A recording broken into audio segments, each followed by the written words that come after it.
गुरु से ज़्यादा सीख अपने अनुभवों से मिलती है। गलतियाँ और असफलता आपको बहुत कुछ सिखा सकती है। बहुत समय पहले की बात है। सुदूर दक्षिण में किसी प्रतापी राजा का राज्य था। राजा के 3 पुत्र थे। एक दिन राजा के मन में आया कि पुत्रों को कुछ ऐसी शिक्षा दी जाए कि समय आने पर वो राजकाज को संभाल सके। इस विचार के साथ राजा ने सभी पुत्रों को दरबार में बुलाया और बोला, पुत्रों, हमारे राज्य में नाशपाती का कोई वृक्ष नहीं है।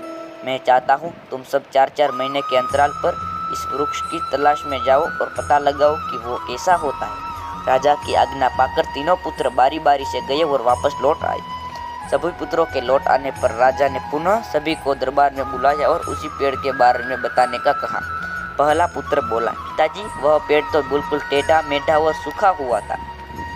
नहीं, वो तो बिल्कुल हरा भरा था, लेकिन शायद उसमें कुछ कमी थी क्योंकि उस पर एक भी फल नहीं लगा था। दूसरे पुत्र ने पहले को बीच में ही रोकते हुए कहा। फिर तीसरा पुत्र बोला, भैया, लगता है आप भी कोई गलत पेड़ देखा है, क्योंकि मैंने सचमुच नाशपाती का पेड़ देखा। वो बहुत ही शानदार था और फलों से लदा पड़ा था। और तीनों पुत्रों अपनी अपनी बातों को लेकर आपस में विवाद करने लगे। तभी राजा अपने सिंहासन से उठे और बोले, पुत्रों, तुम्हें आपस में बहस करने की कोई आवश्यकता नहीं है।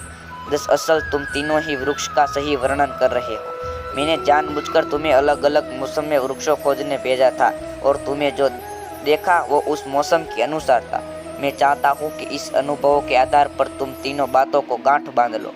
पहले किसी चीज़ के बारे में सही और पूर्ण जानकारी चाहिए, तुम्हें उसे लंबे समय तक देखना परखना चाहिए, फिर चाहे वो कोई विषय हो, वस्तु हो या फिर कोई व्यक्ति ही क्यों ना हो। दूसरी, हर मौसम एक सा नहीं होता है। जिस प्रकार वृक्ष मौसम के अनुसार सूखता, हरा भरा या फलों से लदा रहता है, उसी प्रकार मनुष्य के जीवन में भी उतार चढ़ाव आते रहते हैं। अंततः अगर तुम कभी भी बुरे दौर से गुजर रहे हो तो अपनी हिम्मत और धैर्य बनाए रखो, समय अवश्य बदलाता है। और तीसरी बात, अपनी बातों को ही सही मानकर उस पर अड़े मत रहो, अपना दिमाग खोलो और दूसरों के विचारों को भी जानो। यह संसार ज्ञान से भरा पड़ा है, चाह कर भी तुम अकेले सारा ज्ञान अर्जित नहीं कर सकते। इसलिए भ्रम की स्थिति में किसी ज्ञान व्यक्ति से सलाह लेने में संकोच मत करो। ये कहानी आपको अच्छी लगी है तो हमारे चैनल को प्लीज़ सब्सक्राइब करें।